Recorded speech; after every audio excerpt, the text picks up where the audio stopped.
What if you were sucked into a fire tornado? Ashes and smoke cover the sky. Your hometown is sieged by massive wildfires. You rush to escape, unaware that behind you, the wind and the heat have created a monster. A spinning tower of flames. In a few moments, it'll swallow everything around it, including you. Technically speaking, a firenado isn't really a tornado. Tornadoes extend from thunderstorms, so their vortex is in the sky. The vortex of a fire tornado, on the other hand, is formed by hot air on the ground. To do this, firenados need an intense source of heat like a fierce wildfire. The air warms up, the surrounding flames begin to rise and a low-pressure area forms around it. This causes even more air to rush in and fill the void. This column of hell then starts to rotate, pulling in embers, ash and flaming hot gases. Ta-da! You've got yourself a fire tornado. Not that it's any good news. Sure, they look epic, but there's a long list of reasons why they're nicknamed fire devils. So how big and strong can a firenado be? Fire tornadoes only last for about 20 minutes. They're also just a few meters wide. That's because height is more their thing.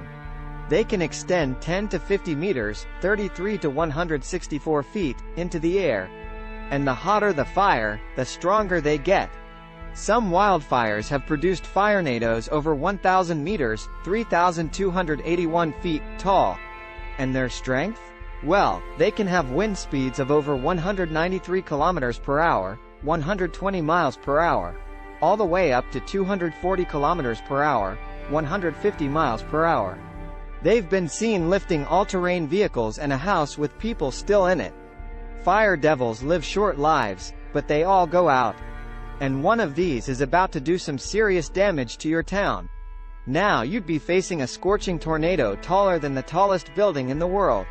And for the 20 minutes that it'll be around, this fire devil would spark havoc on the streets. Around you, roofs would be torn off houses. Trees would be pulled out of the ground, and cars lifted from the pavement like toys.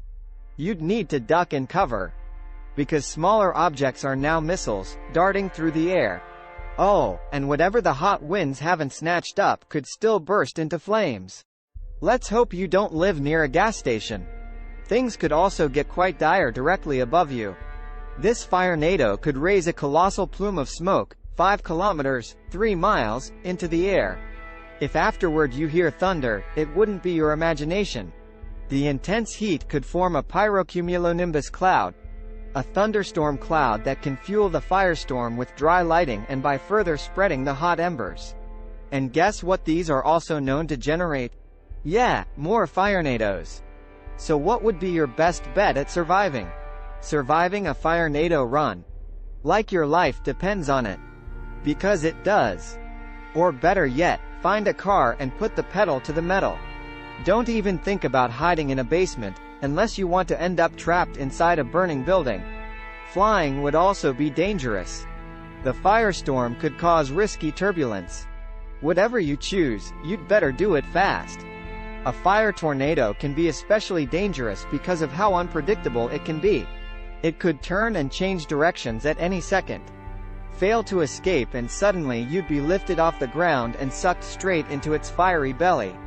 Here temperatures can reach each nearly 1,100 degrees Celsius, 2,000 degrees Fahrenheit.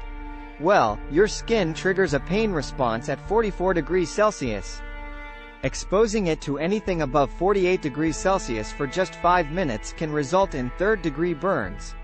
Furiously spin at over 1,100 degrees Celsius for almost 20 minutes, and the char will go beyond that. Your muscles would be cooked beyond well done and your fat would sizzle and bubble. Firenados like 'em crispy. By the time the firenado pulls you up to cooler air, you would have experienced 6th-degree burns.